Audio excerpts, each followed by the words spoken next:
Welcome back to Behind the Bower. Once again, I'm Susan Martin, Executive Director of Bower Center for the Arts. I want to welcome everybody listening on our podcast. We offer inspiring conversations, a fresh look at arts in our community, and provide spotlights on artists, performers, collaborative partners, educators, and organizations. We want to celebrate the universal expression of human experiences through arts, culture, and our community. And today, we're going to have a chat about Bower Center's Artist Residency Program, the Suzie Viemeister Emerging Artist Program. And we're excited to have with us one of Suzie's children, Katie Viemeister, and our new emerging artist for 2024, Brenda Gay Simmons. So welcome to you both. Good morning. Good morning. Good morning. I'm so excited to have you here. I want to give a little kind of explanation to our listeners for those of you that are not familiar with what a residency program is, and just let them know before we jump into our discussion. An art residency is an opportunity. It can provide artists the opportunity to work in a new and inspiring environment, to connect with other creative individuals, and to showcase their work to a wider audience. They get the opportunity to focus solely on their art and to possibly have life-changing experiences, which is what we're hoping for with our program. Bower Center for the Arts began an annual artist residency program in 2020 called the Suzie Viemeister Emerging Artist Residency Program. And thanks to the generous support of the Viemeister family, we've been able to continue that over the years. It provides artists in our community or region the opportunity to further develop their artistic skills and learn the business behind the art while being supported by creative and professional mentors in the Bower Center and around our community. So I'm going to welcome back Katie. As she's joined us before when we did an interview, I think at the end of last year, prior to the solo show of our then 2023 emerging artist. Dennis Caldwell. Yes. So if you'll reintroduce yourself and also share with our listeners a little bit about your mom and why the family wanted to develop this program. Sure. I'm Katie Viemeister. I am one of 5 children that Suzie had. My mother loved art. Her family loved art. My mother had an extensive and eclectic art collection. Yes, she did. She was a big supporter of art and the arts as well as performing arts, and she supported the people in the community, both young and older people, and she especially had a place in her heart for people who were just up and coming and starting out, and the art world meant a lot to her. She herself was a closet artist, and she also loved Bower Center. She had gotten involved with the Bower Center way back in the beginning when the Bower Center was beginning to be the Bower Center, and the very first time she ever exhibited any of her own art was at a little art show that the Bower Center had. And my mom passed away in 2018, and she just, like I said, she had an extensive art collection, and all of us kids, we picked out various pieces that we wanted to have for our own collections, as well as some of the books that she had. But we thought, what on earth are we going to do with all of this artwork that she's got? You know, we didn't want to just like give it to Goodwill or something. Right. There were a lot of pieces. Right. So we thought about it, talked it over, talked with other people in the community, and came up with the idea of having an auction and selling all the artwork, and the proceeds going to form a fund to form an emerging artist program. And the folks at Bower Center were very amenable to the idea and thought, yeah, that would be a good idea. So in November of 2018, there was a big gala auction, and all the artwork was sold and created enough money to be able to do this. And we did this to honor her, because we wanted her legacy to live on, because it was just such an important thing in the community, and we knew it was something she would approve of. This is not something she had ever said, I want to do. Right. But it was something a way we could honor her. And then we did a similar thing with all the books that she had. As you know, she had a larger collection of art books than I think any bookstore or library. Absolutely. Yeah, everywhere she went, she had so many art books. Even when I was a child, everywhere she went, she would find a book. And again, we chose which ones we wanted from personal library, and Bauer Center was like, we would love to have Mm-hmm. them, and so we donated them all to the Bauer Center because we thought it would be a nice idea to be able to keep all the books in one place, and this way anybody can have access to them at any time. Yes. And yeah, it's amazing. It really is. yeah, I'm glad you brought that up. I'm going to jump sure. topics just real quickly related to the library. We recently were very fortunate to have a volunteer come in over the last 4 to 6 months. That's how long it took.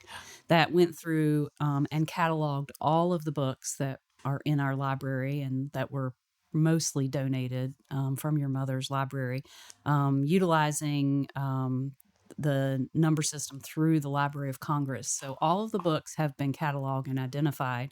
We're still working to get that catalog put together formally and to set up a formal check-in, check-out process. But it's our goal to finish this up by the end of the summer and have some sort of a nice grand opening reception.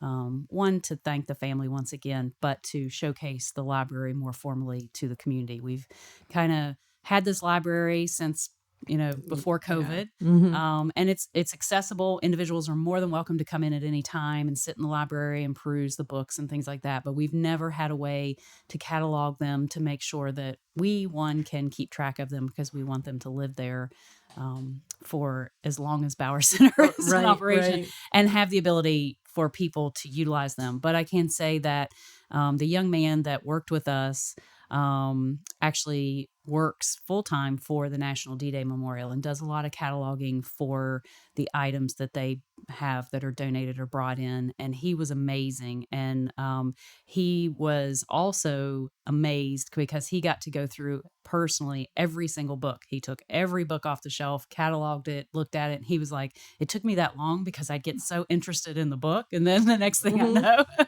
But anyway, we're very excited about that, and we'll talk about that at a later date. But it happened that this just happened this week, that the cataloging got completed, and we're really excited to be able to really formally share that library as well. That's great. Yeah, I noticed the last few times I went in there, I was like, oh, yes, something's being done. Something's it was being wonderful. Done. Yeah. That's wonderful. Yeah. So we're really excited about that. So now we're going to move over, and I'd love to introduce Brenda, who is our 2024 Emerging Artist. Welcome. Hello. Hello. Thank you. Yeah. So, Brenda, just start off by introducing yourself and maybe explain how you became interested in art. Well, my name is Brenda Gay Simmons, and I've always been interested in art, even as a child. But I graduated from high school taking a drafting course. And then when I went to college, I ended up with a drafting and design degree. So I worked locally at Wiley and Wilson being a draftsman. And then shortly thereafter, I started my own business, Demonstrative Evidence Service. I worked with lawyers and provided graphic illustrations, usually of accident scenes and things like that. Wow. So it wasn't a fine art, but it was nonetheless an art that was used in the courtroom. And I was proud of that business, which I had for about 25 years. That helped put food on the table. And then the fine art developed slowly as the children got older and got married and I had more time. I was able to develop the fine art, which is what I'm doing now. And, how long, beyond the drafting and the design, how long would you say that you have been creating, more full time? I got into it a little bit in 2002 with my daughter, and she and I painted together, in the basement and just had fun, took a couple of classes. But other than that, I would say more 2015. So about 9-10 years. Yeah. Yeah. And over time, where did you find that what form of art did you enjoy more? What was your focus, and how has your talent developed? Well, in the beginning, I went into acrylics. That's kind of an easy thing to do with your children, and it's very affordable. So everybody kind of starts with their paint set with their children with acrylics, but I later developed liking watercolor. And then I got into what I do now, which is painting with coffee. Mm-hmm. Kind of a out of the box type of thing. And I like that. I like being different and doing things that people say, you paint with what? And I don't drink all that coffee. I need I might use it.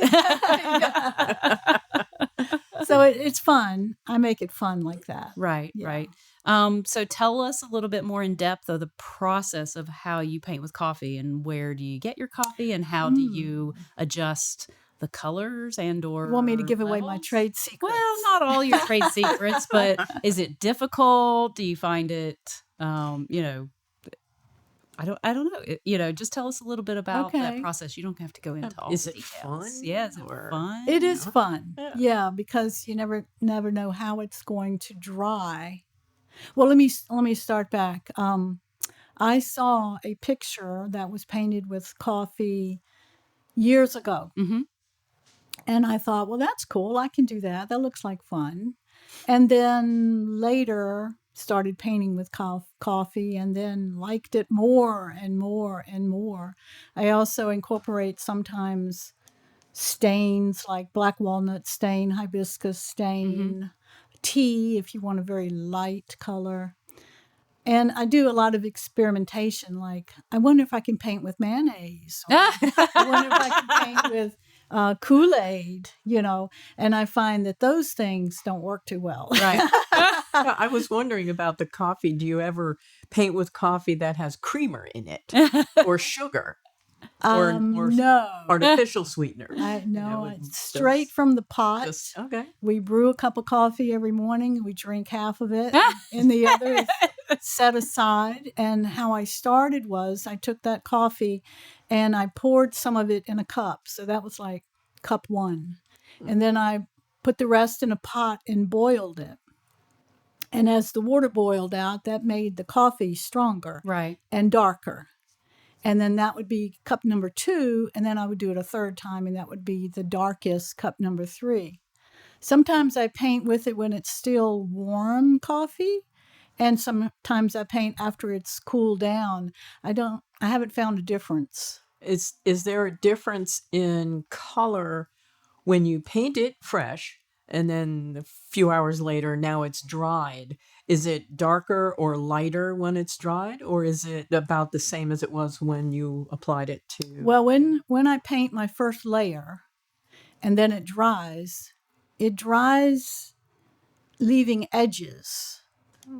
So the edge of the coffee now has a darker edge to it. Mm-hmm. And that's what makes it unique, is Right. because it's not smooth Right. and even and all the same color. It's got Okay. these edges. And then when it dries and you put another layer, then you've got a different edge on top of another edge. Oh, Oh, nice. neat. So it's all kind of different. Mhm. Yeah. Almost like flower petals, Yeah, all these yeah. different edges. Different edges, yeah. different layers. Now, if you don't wait till it dries, if you don't have patience, then it kind of blends in more and has less of an edge. So, So it's got you have different opportunities for the use of it, independent upon what you're painting and what you want the end result to be. correct. Yeah. That's really, really neat. And you were just mentioning, tell a little bit more, because everybody's thinking, well, coffee's brown or black or it's very dark. How do you lighten it and or add and do you add color of some sort to it?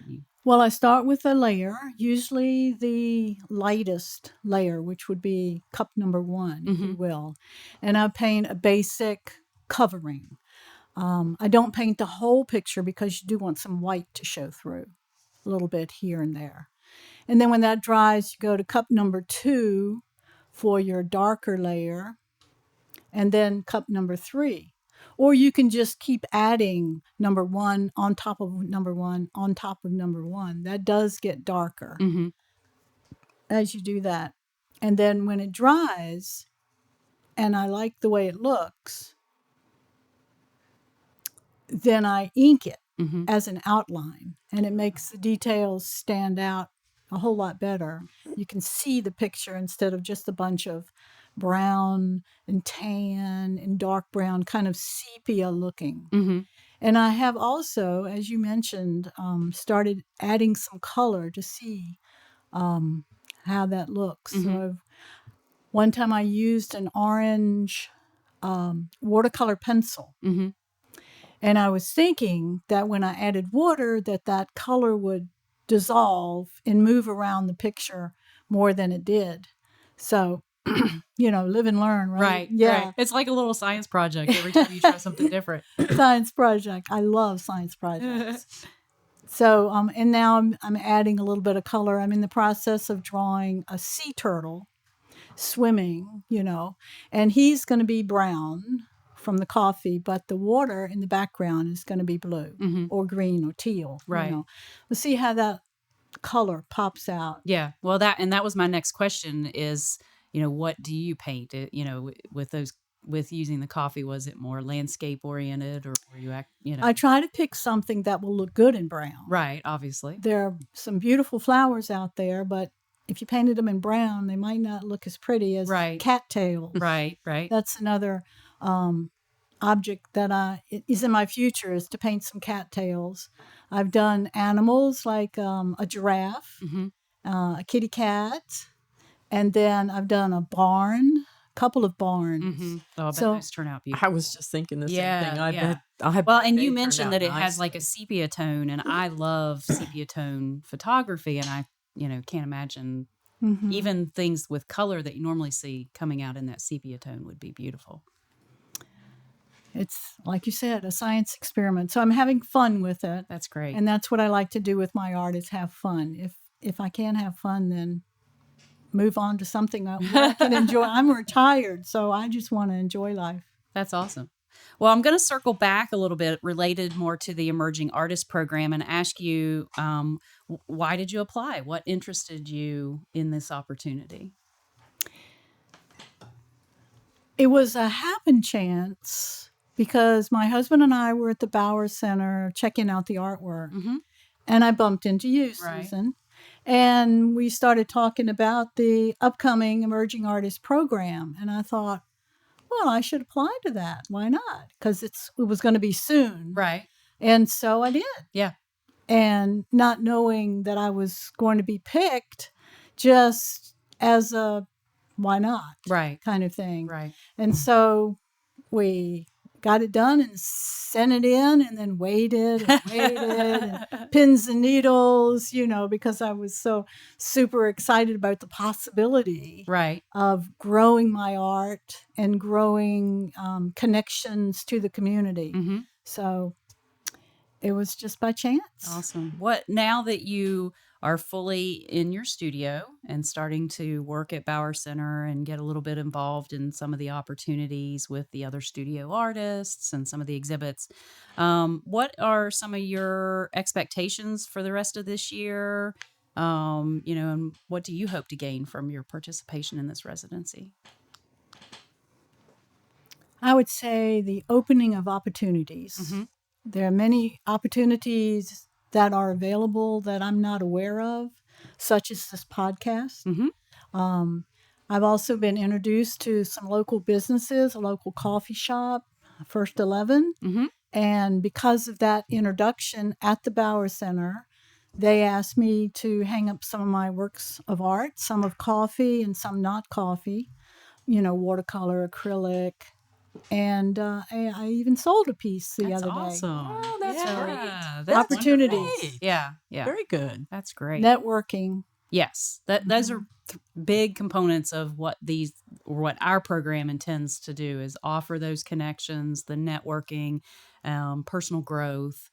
We're very excited to have you as a part of the Bauer Center family Thank you. and a part of the Emerging Artist Program. And want to let the guests or listeners know that they can pop into Bauer Center during our open hours of operation and stop in and see your studio, whether you're there or not. But hopefully they'll catch you when you're in there working, as they can with all of our artists that have studios at Bauer Center. So if you want to stop in and see some art in action, we encourage our community to come out and check that out. And we just recently met. We're not formally ready to announce it, but we're going to start hosting some open studio days on Saturdays, where we're going to try to get a majority of the artists there on the same day, working in studios, and we'll have activities for families and things like that. So we're hoping to announce something the first part of June. So listen in on our next couple of podcasts for more information on that. And we're really excited to be able to expand those opportunities and hopefully expand that for you as well as a part of your program. Thank you. Yeah. And in case some of the listeners don't know, the majority of the artist studios are up on the third floor. They are. And They're on. Yeah, some yes. people aren't always aware of that. Well, they yes. see what's in the galleries and they're like, well, I know there's studios, and there is one also on the They're same actually floor. on every floor. So when you come in, the sign says, please visit and enjoy every floor, because we've now got studio artists on the first floor, second floor, and then the whole third floor is nothing but studio artists. And so we encourage the listeners and our guests to come in and, as we say, explore every floor. There's always something to see at the Bauer Center. Even right now, there is currently an exhibit going on, but even when there are no exhibits going on, there's art always, on the walls, yes. in the hallways, in the studios. There's always something to see at the Bauer Center. Always. Absolutely.